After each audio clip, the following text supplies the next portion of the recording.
Bonjour, j'espère que vous allez bien. Bienvenue dans les histoires d'Akoma. N'oubliez pas de partager, de liker et de vous abonner. Comme je le dis tout le temps, ici, nous apprenons à travers nos histoires les morales de la vie et nous donnons des conseils. Alors, je vais d'abord commencer par souhaiter une très bonne rentrée scolaire à ceux qui ont repris l'école depuis le début de cette semaine.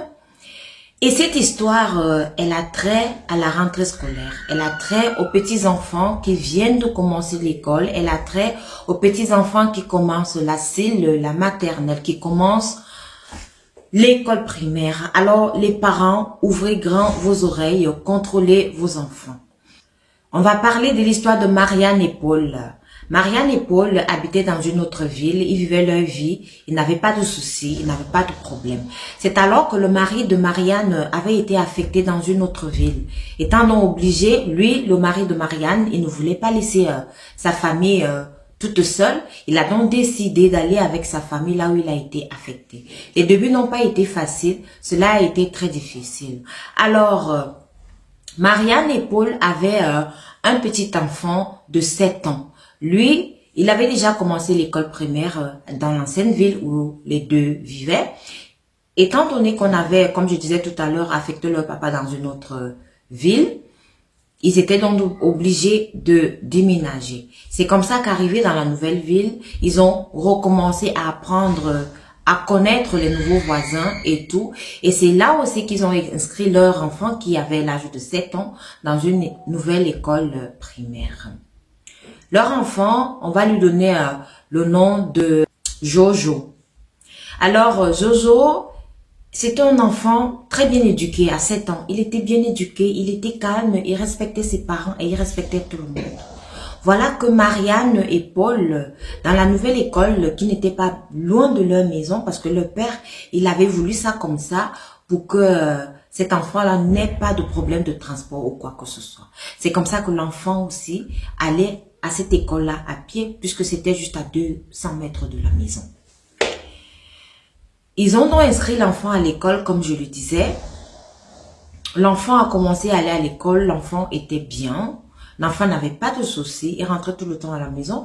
Il racontait à ses parents ce qui s'est passé à l'école et tout. Donc, quelques semaines se sont écoulées, l'enfant il revient, il dit à ses parents que non, il a rencontré un ami, il s'est fait un ami, il était tout content et les parents aussi étaient tout contents. Une parenthèse, les parents, lorsque votre enfant vient vous dire « j'ai rencontré un ami à l'école », essayez d'en savoir plus sur cet ami. Soyez des amis avec vos enfants, causez avec vos enfants. C'est alors que Jojo, il repart à l'école, comme d'habitude, il doit aller à l'école. Il passe son temps avec son ami à la récréation, il passe son temps, ils font des choses ensemble et tout. Jojo rentre à la maison, les semaines s'écroulent. Les parents de Jojo ont constaté que non, mais Jojo a changé de caractère. Jojo n'est plus comme avant, il n'est plus calme. Jojo est devenu brutal. Il est même devenu très brutal au point de donner des coups à son cadet. Son cadet, lui, il n'avait que 5 ans. Jojo n'avait jamais fait cela. À la question de savoir pourquoi il fait ça, pourquoi il est comme ça, pourquoi il est devenu si brutal. Parce que vous savez, les enfants d'aujourd'hui, ils sont très éveillés.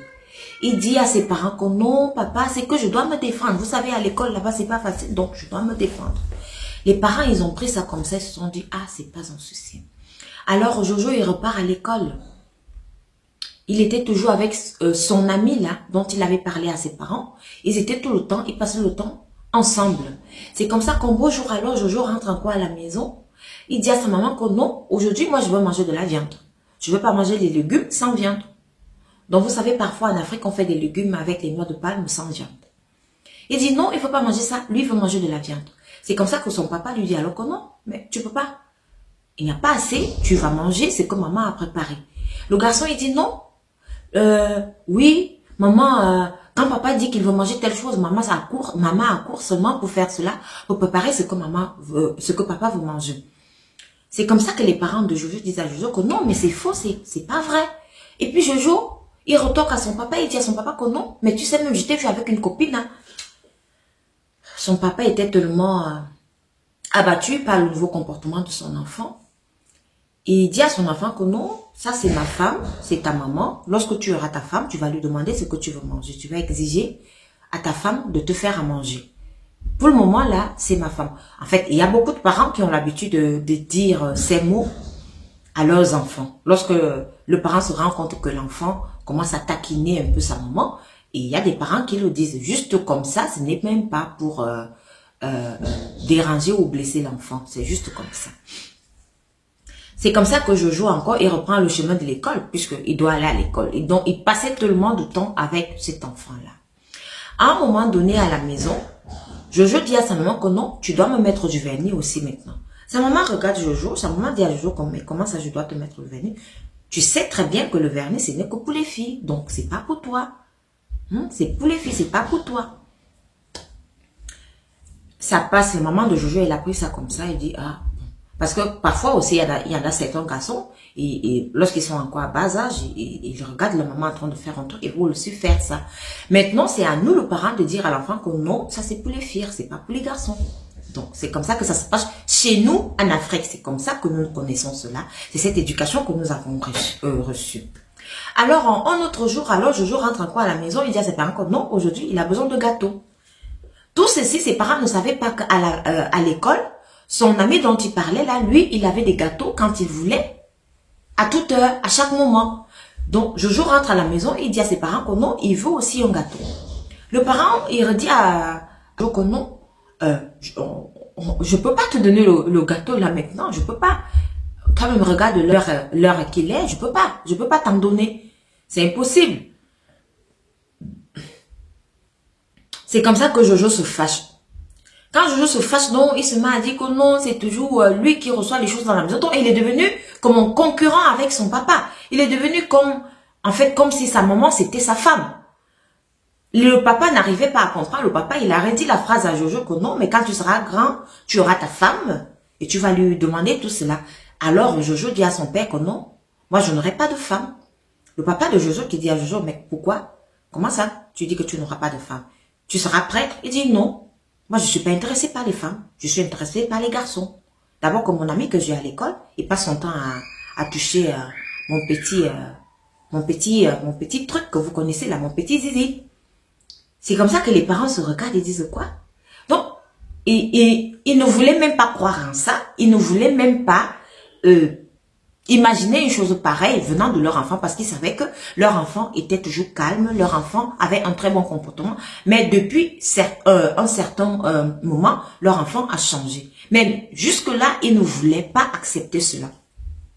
Vous savez, chez nous en Afrique, ce sont des pratiques qu'on n'accepte pas. Dans d'autres pays, ce sont des pratiques qu'on accepte et il y a des lois qui sont là pour gérer ces pratiques-là et certaines personnes assument cela et on respecte le choix de tout un chacun.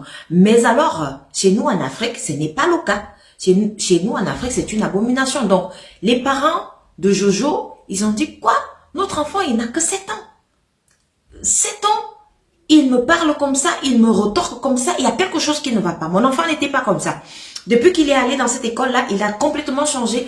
Mon enfant n'était pas comme ça, il n'a jamais été comme ça, donc je ne peux pas l'accepter. C'est comme ça que le lendemain, alors les parents de Jojo, Marianne et Paul, ils sont allés à l'école dire que non, notre enfant, il a un comportement bizarre, il a changé. Et vous savez, dans les écoles, les maîtres, les surveillants ou la directrice ou les directeurs ne peuvent pas surveiller tous les enfants pendant la récréation. C'est impossible de surveiller tous les enfants. On ne sait pas exactement ce que les enfants font. C'est comme ça qu'ils arrivent, alors ils prennent l'enfant, Jojo, ils arrivent à l'école, ils disent à Jojo que montre-nous ton ami. Donc avant même cela, il y a une étape qui est très importante, qu'il faut mentionner ici. Avant cela, Jojo est revenu à la maison, il a dit à son papa que non, papa, pourquoi tu n'as pas de problème d'argent? J'ai mon ami, il a un livre. Et dans ce livre-là, il demande tout ce qu'il veut. Il a toujours son livre dans le sac. Dans ce livre-là, il demande tout ce qu'il veut. Quand il demande, nous on mange des gâteaux, nous on mange des hamburgers, nous on mange tout ce qu'on veut, il demande et puis ça sort. Donc c'est comme ça. Donc je reviens alors au niveau où ils étaient déjà à l'école. Ils prennent donc l'enfant, ils demandent à Jojo de montrer son ami, Jojo montre son ami. On amène les deux maintenant chez le directeur. Arrivé là-bas, les parents de Jojo se plaignent chez le directeur que leur enfant a changé et leur enfant, il a l'habitude de dire des choses bizarres que son ami lui dit. Et notre enfant, il est devenu une fille. Il des choses bizarres maintenant. Il a déjà une démarche de fille. Avant, il n'était pas comme ça. On ne comprend pas. On a comme l'impression que il a une certaine influence ici. C'est comme ça que le papa de Jojo donc demande au directeur d'ouvrir le sac de l'ami de Jojo. On ouvre le sac de l'ami de Jojo.